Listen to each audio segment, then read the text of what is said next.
Episode 5, The Saint with Two Bodies. This is one of the most remarkable chapters in the autobiography of a yogi, since if what follows is true, then everything we believe about the laws of physics, chemistry, and psychology are woefully incomplete, if not wholly mistaken. However, the idea of bilocation has a checkered history, so what at first reading appears utterly transcendent may on closer inspection have an earthlier explanation. Father, if I promise to return home without coercion, may I take a sightseeing trip to Benares? My keen love of travel was seldom hindered by Father. He permitted me, even as a mere boy, to visit many cities and pilgrimage spots. Usually one or more of my friends accompanied me. We would travel comfortably on first-class passes provided by Father. His position as a railroad official was fully satisfactory to the nomads in the family. Father promised to give my request due consideration. The next day, he summoned me and held out a round-trip pass from Bareilly to Benares, a number of rupee notes and 2 letters. I have a business matter to propose to a Benares friend, Kedarnath Babu. Unfortunately, I have lost his address, but I believe you would be able to get this letter to him through our common friend, Swami Pranabananda. The Swami, my brother disciple, has attained an exalted spiritual stature. You will benefit by his company. The second note will serve as your introduction. Father's eyes twinkled as he added, "Mine, no flights from home." I set forth with the zest of 12 years, though time has never dimmed my delight in new scenes and strange faces. Reaching Benares, I proceeded immediately to the Swami's residence. The front door was open. I made my way to a long, hall-like room on the second floor. A rather stout man wearing only a loincloth was seated in lotus posture on a slightly raised platform. His head and unwrinkled face were clean-shaven. A beatific smile played about his lips.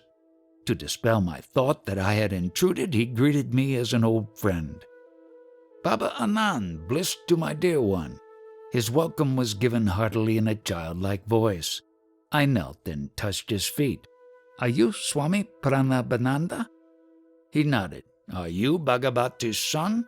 His words were out before I had had time to get my father's letter from my pocket. In astonishment, I handed him the note of introduction, which now seemed superfluous. "Of course, I will locate Kedarnath Babu for you." The saint again surprised me by his clairvoyance. He glanced at the letter and made a few affectionate references to my parent. "You know I am enjoying 2 pensions. One is by the recommendation of your father, for whom I once worked in the railroad office. The other is by the recommendation of my heavenly Father, for whom I have conscientiously finished my earthly duties in life." I found this remark very obscure. "What kind of pension, sir, do you receive from the Heavenly Father? Does he drop money in your lap?" He laughed. "I mean a pension of fathomless peace, a reward for many years of deep meditation. I never crave money now. My few material needs are amply provided for. Later you will understand the significance of a second pension." Abruptly terminating our conversation, the saint became gravely motionless. A sphinx-like air enveloped him. At first his eyes sparkled as if observing something of interest, then grew dull. I felt abashed at his pauciliquy. He had not yet told me how I could meet Father's friend. A trifle restlessly, I looked about me in the bare room, empty except for us 2. My idle gaze took in his wooden sandals lying under the platform seat. "Little sir, don't get worried. The man you wish to see will be with you in half an hour." The yogi was reading my mind, a feat not too difficult at the moment. Again, he fell into inscrutable silence. My watch informed me that 30 minutes had elapsed. The Swami aroused himself. I think Kedarnath Babu is nearing the door." I heard somebody coming up the stairs. An amazed incomprehension arose suddenly. My thoughts raced in confusion. How is it possible that Father's friend has been summoned to this place without the help of a messenger? The Swami has spoken to no one but myself since my arrival. Abruptly, I quitted the room and descended the steps. Halfway down, I met a thin, fair-skinned man of medium height. He appeared to be in a hurry. "Are you Kedarnath Babu?" Excitement colored my voice. "Yes, are you not Bhagavati's son who has been waiting here to meet me?" He smiled in friendly fashion. "Sir, how do you happen to come here?" I felt baffled resentment over his inexplicable presence. "Everything is mysterious today. Less than an hour ago, I had finished my bath in the Ganges when Swami Pranabananda approached me. I have no idea how he knew I was there at that time. 'Bhagavati's son is waiting for you in my apartment,' he said. 'Will you come with me?' I gladly agreed. As we proceeded hand in hand, the Swami in his wooden sandals was strangely able to outpace me, though I wore these stout walking shoes. 'How long would it take you to reach my place?' Pranabanandaji suddenly halted to ask me this question. 'About a half an hour.' 'I have something else to do at present.' He gave me an enigmatical glance. 'I must leave you behind. You can join me in my house where Bhagavati's son and I will be awaiting you.' Before I could remonstrate, he dashed swiftly past me and disappeared in the crowd. I walked here as fast as possible. This explanation only increased my bewilderment. I inquired how long he had known the Swami. 'We met a few times last year, but not recently. I was very glad to see him again today at the bathing ghat.' I cannot believe my ears. Am I losing my mind? Did you meet him in a vision, or did you actually see him, touch his hand, and hear the sound of his feet?" "I don't know what you're driving at." He flushed angrily. "I am not lying to you. Can't you understand that only through the Swami could I have known you were waiting at this place for me? Why, that man, Swami Pramabananda, has not left my sight a moment since I first came about an hour ago." I blurted out the whole story. His eyes opened widely. "Are we living in this material age, or are we dreaming?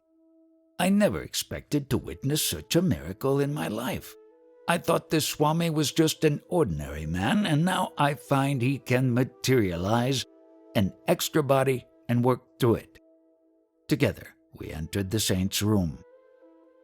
"Look, those are the very sandals he was wearing at the ghat," Kedarnath Babu whispered. "He was clad only in a loincloth, just as I see him now." As the visitor bowed before him, the saint turned to me with a quizzical smile. "Why are you stupefied at all this? The subtle unity of the phenomenal world is not hidden from true yogis. I instantly see and converse with my disciples in distant Calcutta. They can similarly transcend at will every obstacle of gross matter." It was probably in an effort to stir spiritual ardor in my young breast that the Swami had condescended to tell me of his powers of astral radio and television. But instead of enthusiasm, I experienced only an awe-stricken fear. Inasmuch as I was destined to undertake my divine search through one particular guru, Sri Yukteswar, whom I had not yet met, I felt no inclination to accept Pranabananda as my teacher. I glanced at him doubtfully, wondering if it were he or his counterpart before me. A skeptical analysis. This is an intriguing incident, since it focuses on whether a human being can consciously bilocate, being in two places at the same time. There is an extensive literature on this subject, and Yogananda's report concerning Swami Pranabananda is far from unique. Yet even here one wonders why dual transporting would be necessary just to make sure that Kedarnath Babu would visit Bhagavati's son. Couldn't a messenger be sent to do the same? In any case, Yogananda wants to visit the holy city of Benares, and his father accedes to the request since he needs to get in contact with Kedarnath Babu, who lives in the city but he has lost his address. He advises his son to visit the esteemed Swami Pranabhananda, who was once an employee in the railways, since he would know the whereabouts of Kedarnath. During the course of Yogananda's visit, the Swami goes into a trance and moments later explains that the person he seeks will be there within minutes. And lo and behold, he does so to Yogananda's amazement. When the Swami is asked how it could happen, he replies, "I instantly see and converse with my disciples in distant Calcutta. They can similarly transcend at will every obstacle of gross matter." When I was young, I bought this tale, hook, line, and sinker. Today, after my many research trips to India, I have become much more doubtful of such stories, particularly when key specifics surrounding them are either lacking or have not been properly vetted. Malcolm Tillis, in his eminently readable and too often neglected book of interviews, Turning East, alleges to have an experience quite similar to Yogananda's. Recalls Tillis, "The Taj Express is on time, and I jump into the first-class section, where, pulling out of the station, the conductor rushes up to me saying all seats are full. I explain I have a confirmed reservation and take out the lovely sheets of beautifully printed proof. 'Yes,' he says, checking, 'but for 12th January, today is the 11th. I am so stunned, dazed, that he lets me sit on his wooden seat in the passageway. It appears one can still be hopelessly untravel-worthy even with the most professionally prepared itinerary. An extra day in Vrindavan would have allowed me to finish all my work, but, oh, horror, I am beginning to realize I shall be arriving one day too soon in Agra, and I will not be able to contact my friend, Pritam Singh Nagpal, for 24 hours. I am saying to myself there must be a purpose behind all this. There must be. I am not to be confused or anxious. I am to flow with all currents, under all circumstances, through whatever is awaiting me. And yes, I know there's a benevolent hand over my head guiding me. So to be in the wrong place at the wrong time must have some meaning. We are pulling into Agra.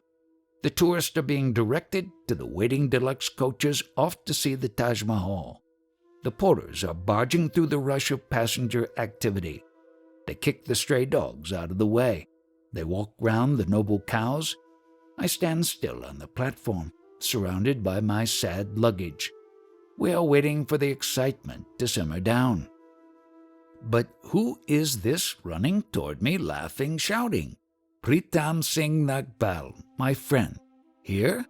He embraces me with rib-crushing zeal while I am asking, is it the 11th or the 12th? Yes, he laughs. Your paper is telling 12th and you are coming too soon. As we pour out of the station, he starts telling me how he comes to be here, although I am totally, irrevocably, ridiculously in the wrong place at the wrong time.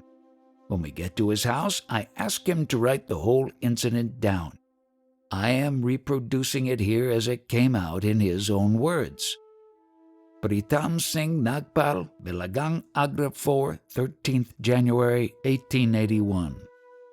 Respected brother, when I met you in Delhi, you had shown me your program of reaching here on the 12th by Taj. We were all looking forward to your visit and had told many brothers and sisters about your program. I invited them to meet you on the 12th evening at my place. On the 11th morning, I was lying in bed fully awake when I saw my master, Sant Kirpal Singh Ji, with you smiling a little behind him. And my master told me, pointing towards you, that he is coming today. Receive him at the station. And slowly the light was withdrawn. I was expecting you on the 12th, and here was a positive and clear direction to me to go to meet you. On the one hand, I was overjoyed but found it difficult to tell my family. As we were to go to the Sunday satsang, I made up my mind to leave my wife there and then to go to the station. I had to rush and found that Taj had steamed in. It took a couple of minutes to leave my scooter and purchase a platform ticket. I knew you had a first-class in-derail pass, and as the first-class compartments are towards the engine side, I made my way there. You were there, looking towards me. I was happy I had received the right direction from my master, that he chose for his small service to my brother and in his grace to save you from any inconvenience. Perhaps I am not able to express myself fully, but brother, on your journey now and hereafter on this earth plane, you are fully protected by our great master. This proves so much. And for myself, I am also under his benign grace. I have recorded this in my own limited manner, but the whole thing can be felt rather than explained. With my best regard, yours in him, Pritam. From this moment, how can I ever feel confusion, doubt, anxiety? Everything I am trying to do on this sadhana journey is controlled. Everything is as it should be. Everything that has to be accomplished will surely be accomplished.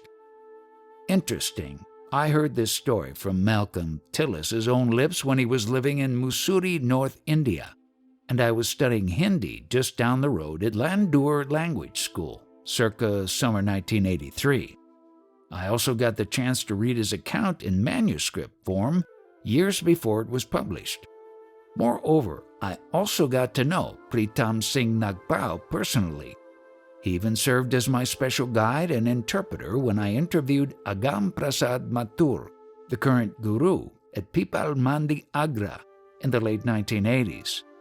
Both men are exceptionally honest and not prone to gross exaggerations when sharing their life stories. Doesn't Tillis's story then substantiate to some measure Yogananda's fantastic memoir concerning the saint with two bodies? Undoubtedly, it is suggestive and warrants further investigation. But we shouldn't rush our judgments too quickly, since once again we are dealing with written recitals put down on paper after the event. What is odd about Tillis's account is how truly mundane it is. Okay, so Malcolm shows up a day earlier than he originally planned at Agra. He exclaims that, "I will not be able to contact my friend Pritam Singh Nagpal for 24 hours. Does Tillis not know Nagpal's home address? Is Nagpal without phone service? These and other questions naturally percolate since one is curious why a divine manifestation has to intervene so that Tillis doesn't have to depart the train station in Agra alone. Is it really the case that the holy image of the late Kirpal Singh shows up to a fellow devotee because a disciple cannot get a taxi?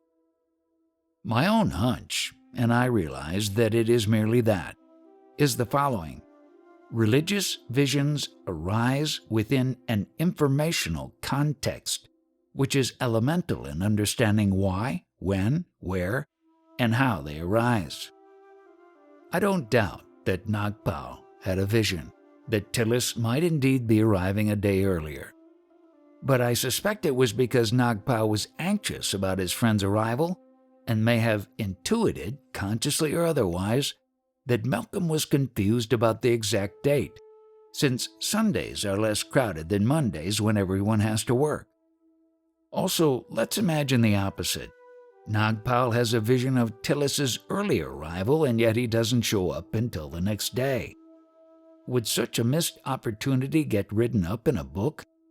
I think not. We tend to remember our psychic hits, not our misses. More importantly, I don't think a disembodied Kirpal Singh, long dead, is showing up unexpectedly to devoted disciples just to make sure that they meet friends at a train station on time. Rather, such visions are projections of our own mind, and to the degree that they coordinate and confirm certain outward events, we deem them miraculous. But the uninspected caveat underpinning these numinous encounters is that many such visions turn out wrong. Specifically, both Kedarnath Babu's and Pritam Nagpal's visions were quasi-prophetic in nature, since they involve being told to be at a certain place within a certain time. In their cases, about 30 minutes in the future. In religion, there is a long history of prophetic visions going back thousands of years, ranging from the shamanic seers to ancient Jewish sages. The statistical question that needs to be asked, but cannot be adequately answered, is how many turned out to be accurate and how many inaccurate, with a sliding scale between each. Only then will we have been able to adjudicate their supposed trans-rational character. Given that we live in a probability matrix where all sorts of improbable events will occur just by chance, it is not unreasonable to argue that some visions will turn out true, whereas the vast majority will turn out wrong or mistaken or incomplete. Yet there is another aspect of Swami Prabhavananda's bilocation that warrants a closer look. According to Autobiography of a Yogi, the saint with two bodies boldly proclaims that, "Why are you stupefied at all this? The subtle unity of the phenomenal world is not hidden from true yogis. I instantly see and converse with my disciples in distant Calcutta. They can similarly transcend at will every obstacle of gross matter." Quite a remarkable assertion, but is it true? I personally doubt Swami's unequivocal proclamation, because we have yet to unearth an airtight case of such powers, despite some spiritualist and parapsychologist arguing otherwise. Yet we have a large body of intriguing studies which are redolent of a psychic realm, but nothing so conclusive that would give the vast majority of scientists pause. In my 40-plus years studying Indian mysticism and interviewing a score of yogis and mystics who are considered masters in their respective meditational disciplines, none have demonstrated powers that could not be explained by present-day science. On this score, I have long championed the work of Baba Fakir Chand, the famous unknowing sage of Hoshiarpur, because he, unlike most of his counterpart gurus, tried his utmost to rationally and systematically explain the visions and supernatural events attributed directly to him. He went so far as to say that these gurus have fooled us and looted us. They did not tell the truth. In fakir experiences, various so-called masters used parlor tricks to convince devotees that they possessed celestial capabilities when they didn't. Do yogis really transcend, at will, every obstacle of gross matter? The ultimate jury is still out, but early findings suggest not.